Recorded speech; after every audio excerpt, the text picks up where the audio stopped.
Hello students, good morning. आज हम करने जा रहे हैं कोलिगेटिव प्रॉपर्टीज़। कोलिगेटिव प्रॉपर्टीज़ क्या होती हैं? वो प्रॉपर्टीज़, सॉल्यूशन की वो प्रॉपर्टीज़ जो सिर्फ और सिर्फ नंबर्स ऑफ सॉल्यूट पे डिपेंड करती हैं। किस पे डिपेंड करती हैं? सॉल्यूट के नंबर्स पे, यानी कि सॉल्यूट की अमाउंट पे डिपेंड करती हैं। सॉल्यूट का नेचर कैसा है, सॉलिड है, लिक्विड है या गैस है, उसके ऊपर वो डिपेंड नहीं करती। यानी कि क्या लिखेंगे हम? Those properties which depend only on the amount या फिर number of moles of solute and does not depend on nature of solute। उसको हम क्या नाम देंगे? Colligative properties. अब यानी कि जो सॉल्यूट है वो कैसा, चलो अब देखो नेक्स्ट, ये चार होती हैं।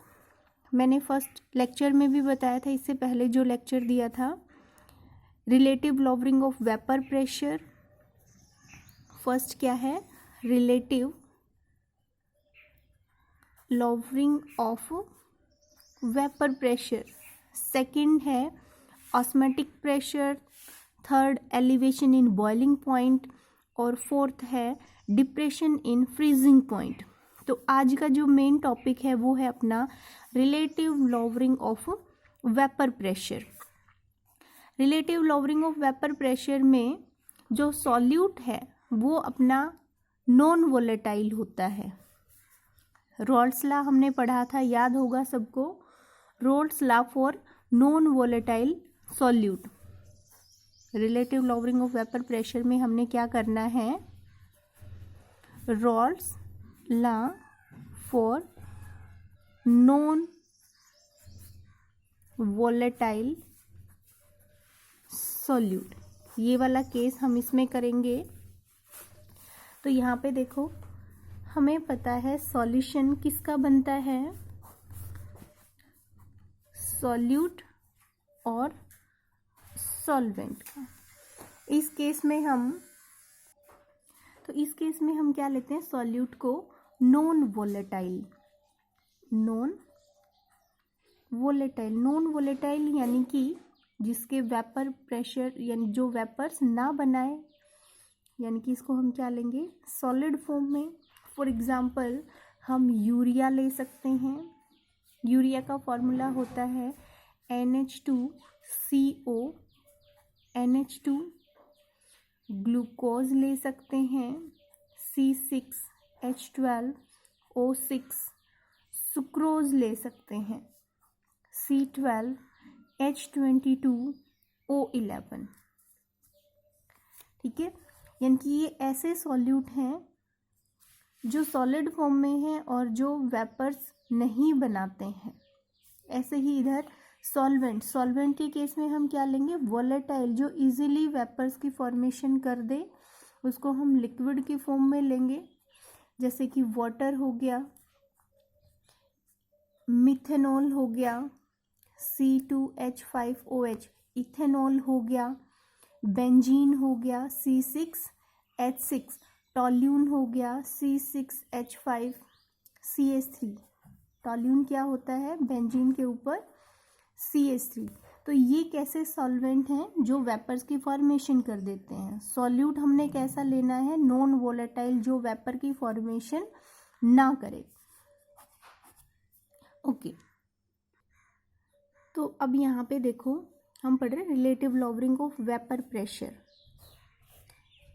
एक बीकर में हमने सॉल्यूट लिया, दूसरे बीकर में सॉल्वेंट लिया। सॉल्यूट को हम A से डिनोट करते आ रहे हैं, पीछे हमने रॉल्स लॉ में भी किया था। सॉल्वेंट को डिनोट किया हमने B से। अब जो सॉल्यूट है, सॉल्यूट तो हमने कैसा ले लिया? नॉन वोलेटाइल यानी कि सॉलिड फॉर्म में लिया है, जो वेपर्स बनाएगा ही नहीं। सॉल्वेंट कैसा है, लिक्विड फॉर्म में, यहाँ पे बी के पार्टिकल मान के चलेंगे हम, ये प्योर क्या है, सॉल्वेंट है, ये इजीली वेपर्स बना रहे हैं, तो वेपर प्रेशर भी हो गया। प्योर फॉर्म में वेपर प्रेशर हम पढ़ चुके हैं, पीबी नोट से डिनोट करते हैं। अब जैसे ही इन दोनों को आपस में डिसॉल्व किया जाएगा तो जो सॉल्यूशन तैयार होगा अपना, वो कुछ इस टाइप से होगा, ए के पार्टिकल भी होंगे, बी के पार्टिकल भी होंगे, यानी कि उनके बीच में आपस में बॉन्डिंग बनेगी। ये क्या हो गया, सॉल्यूशन।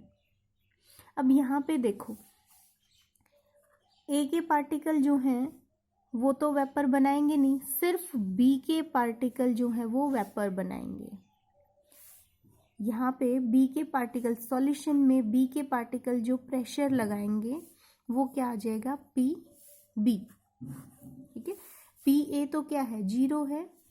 अब यहाँ पे देखो, टोटल प्रेशर हम क्या मानते हैं, total pressure of solution p a plus p b. अब ए तो क्या था अपना, नॉन वोलेटाइल, जो वेपर बनाएगा ही नहीं, वेपर नहीं बनाएगा तो वेपर प्रेशर नहीं होगा, यानी कि जो पी टोटल है वो खाली किसके बराबर होगा, पी बी के बराबर। अब यहाँ पे देखो, टोटल प्रेशर जो पी बी है वो पी बी नोट के कंपैरिजन में कम हो जाएगा। क्यों, क्योंकि यहाँ पे सरफेस पे सारे कैसे पार्टिकल थे, बी के पार्टिकल, सॉल्वेंट के पार्टिकल थे, जो वोलेटाइल था, आराम से वेपर बना रहा था। लेकिन जैसे ही हमने सॉल्यूशन बनाया तो जो सॉल्यूट था नॉन वोलेटाइल, उनके पार्टिकल ने क्या किया, सरफेस पे कुछ जगह कवर कर ली। अब बी के जो पार्टिकल हैं वो वेपर्स कम बना रहे हैं, क्योंकि सरफेस पे कुछ पार्टिकल ऐसे हैं जो वेपर नहीं बना रहे। तो इसका मतलब क्या हो गया, जो टोटल प्रेशर है वो लोअर हो गया, कम हो गया, डिक्रीज हो गया एज कंपेयर टू सॉल्वेंट। इसलिए इसको बोला जाता है relative lowering of vapour pressure, यानी कि जो पी बी नॉट है वो ज़्यादा है पी बी से, पी बी यानी कि पी टोटल। ये हो गया।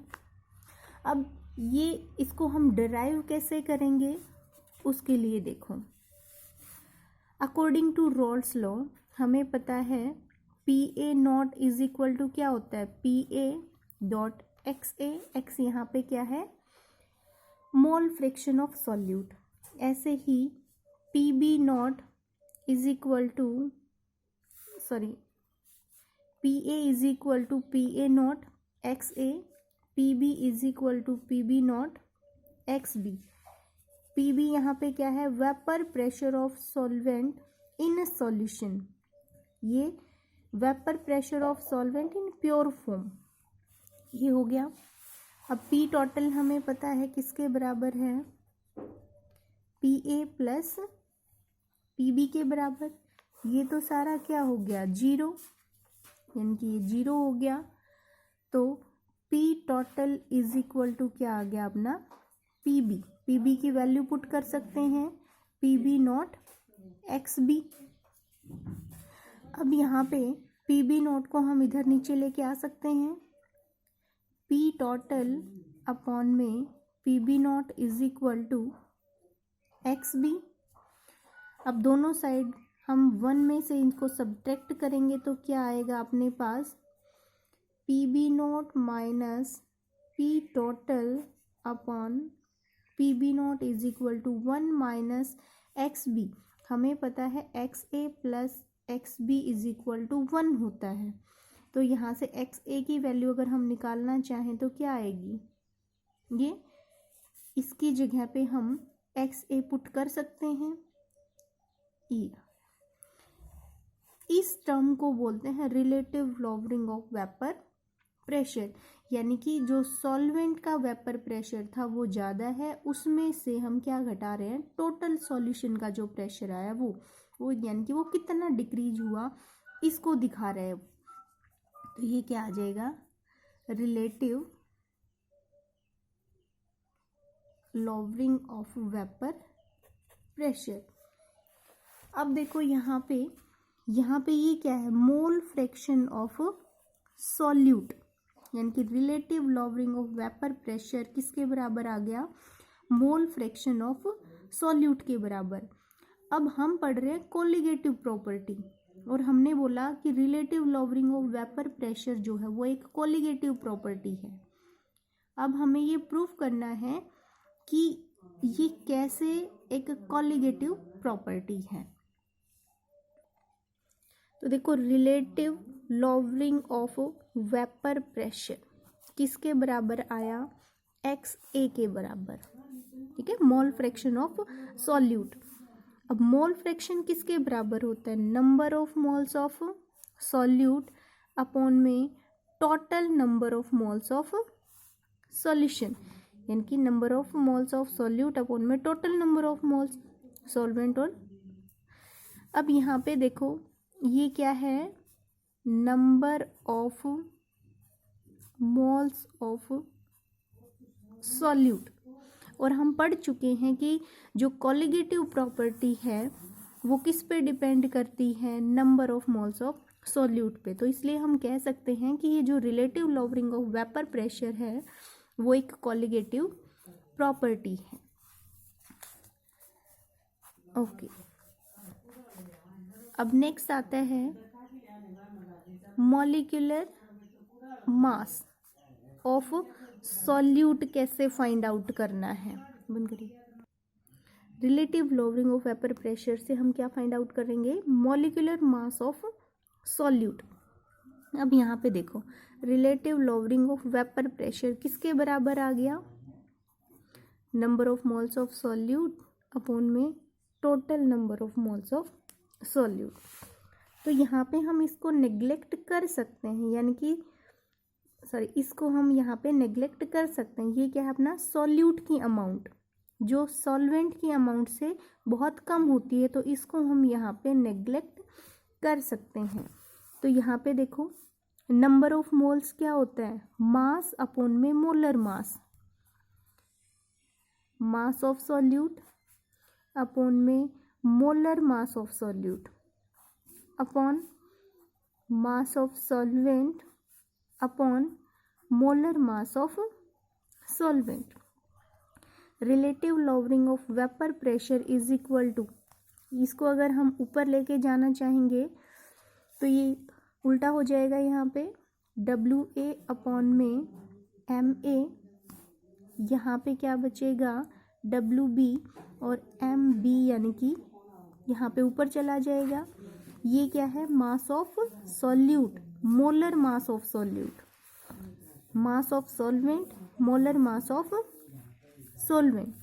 हमने क्या फाइंड आउट करना है, मोलर मास ऑफ सॉल्यूट। तो इसको हम इधर ले जाएंगे, relative lowering of vapour pressure की जितनी वैल्यू होगी वो यहाँ आ जाएगी, यानी कि molecular mass of solute is equal to किसके बराबर आ जाएगा, W A M B upon में relative lowering of vapour pressure की जो वैल्यू होगी वो मल्टीप्लाई में डब्ल्यू की।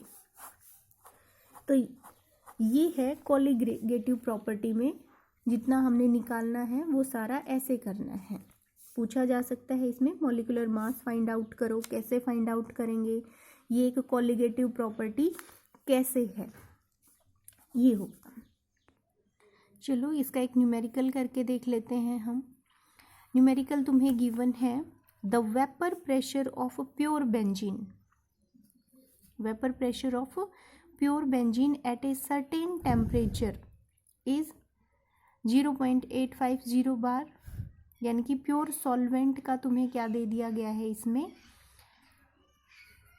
वेपर प्रेशर दिया है। जो दे रखा है वो लिखते जाएंगे हम, P not be, P not be की वैल्यू तुम्हें कितनी दे रखी है, 0.850 बार, ये दे रखा है। नेक्स्ट इसमें क्या बोल रखा है, एक नॉन वोलेटाइल सॉलिड जिसका मास कितना है 0.5 ग्राम, एक नॉन वोलेटाइल सॉलिड जिसका मास इतना ग्राम है उसको ऐड किया जा रहा है किसमें, 39.0 ग्राम ऑफ बेंजीन, यानी कि ये तो क्या हो गया, मास ऑफ सॉल्वेंट और ये क्या हो गया मास ऑफ सॉल्यूट। तो यहाँ पे हम लिख लेंगे मास ऑफ सॉल्यूट कितना है 0.5 ग्राम। मास ऑफ सॉल्वेंट क्या दे रखा है 39 ग्राम। अब इसने क्या बताया कि वहन जब एक नॉन वोलेटाइल सॉल्यूट जिसका मास इतना है उसको बेंजीन में मिलाया जाएगा, then vapour pressure of solution कितना हो जाएगा 0.845, यानी कि जो टोटल आया है सॉल्यूशन का अब वो कितना हो गया 0.845, यानी कि वो डिक्रीज हो गया। पूछ क्या रखा है what is the molar mass of solid substance. अब हमें पता है क्या फॉर्मूला है अपना, ये फॉर्मूला आता है यहाँ पे relative lowering of vapour pressure में PB not minus P total upon में PB not is equal to XA। तो यहाँ पे हम पुट करेंगे PB नॉट की वैल्यू कितनी है 0.850, P टोटल की वैल्यू हमें गिवन है 45 अपॉन में PB नॉट 0.850। अब यहाँ पे देखो XA यानी कि Na अपॉन Na प्लस में Nb। हम पीछे पढ़ चुके हैं कि number of moles of solute और number of moles of solvent जहाँ पे हैं उन दोनों में हम इसको नेग्लेक्ट कर सकते हैं, तो यहाँ पे ये नेग्लेक्ट हो गया। अब Na number of moles of solute और number of moles of solvent.